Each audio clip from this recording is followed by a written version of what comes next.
Turkey, who was convicted of committing hundreds of crimes, even shipped off to some of the toughest prisons in the country out in California, is now back in Duke City. Yeah, and now Bob Davis is a free man, which brings the former APD burglary detective closer to his arch enemy, former APD cop and Torrance County Sheriff Dick Ness. Now, back in 2005, Davis ended up under Ness's watch after he was convicted of 3 state crime sprees in the 1970s. But Davis never seemed to accept his sentence.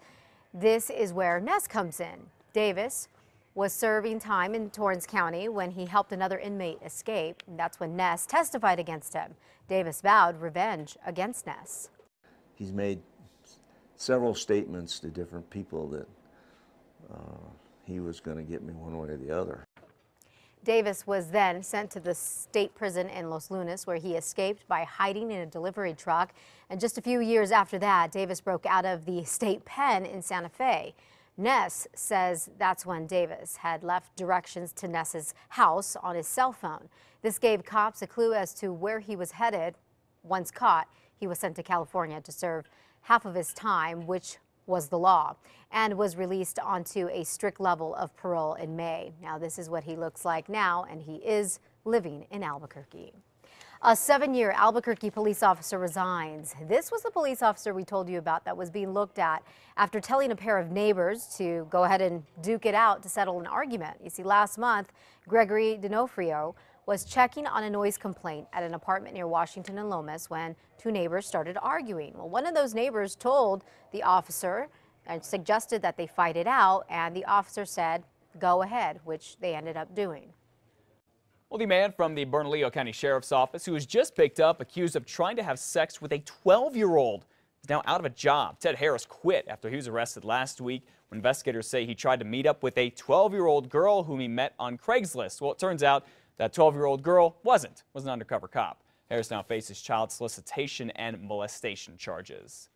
Well, the man sheriff's deputies say led them on a wild chase last night is still locked up right now. Bernalillo County Sheriff's deputies tried to pull over Harold Baca on Tapia near Arenal just before 8 last night, saying he was swerving all over the road. They say Baca took off and even drove around spike strips they set up. And this is how the chase ended. Take a look at this, with Baca's SUV on top of a patrol car.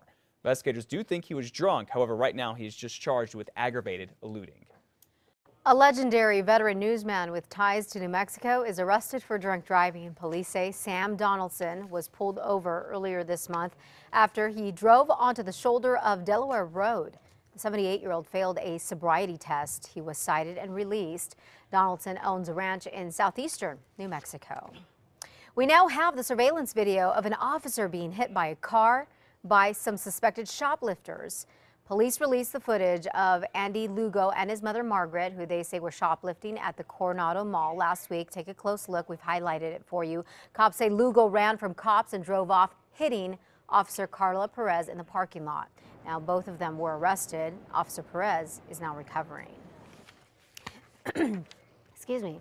Well, it has been almost a week since the horrible school shooting in Newtown, Connecticut, where 20 kids and 6 adults died at an elementary school. And now some kids here in Albuquerque are helping the children there, all with their words. News 13's David Romero live in a Newsplex right now. So, David, what are these children here doing? Well, Matt, it's all about words of support, and who better to understand the nature of a school shooting than a student. Now, the student body at Atrisco Heritage School in Albuquerque South Valley have all gathered to put those words of support on a 30-foot-plus banner. Other schools around the country are going to be doing something, I'm sure. And it means enough for our students to be like, this is something serious. Serious and heartfelt at the same time. The banner was started on Monday in the school cafeteria, and within hours the roll of paper from the dispenser had been pulled out over 30 feet to accommodate all the signatures and comments from the students.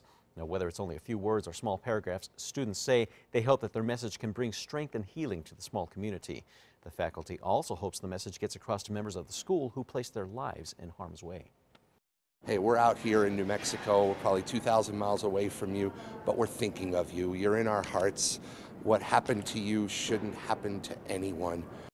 Now, Atrisco Heritage School isn't the only school in the Albuquerque area doing something. We spoke with the activities director at Volcano Vista High School, and she told us that that school is also gathering teddy bears to send off to Sandy Hook Elementary in Connecticut. Back to you. All right, great to see that help there, David. Thank you. Now, the banner, the bears all expected to be sent off by Monday, and they'll be in Connecticut very soon. And you know, there's not a lot you can do to help the people out there, but I think it's a little things, even just a stuffed animal or just the words on a banner makes a big difference. Sure, definitely.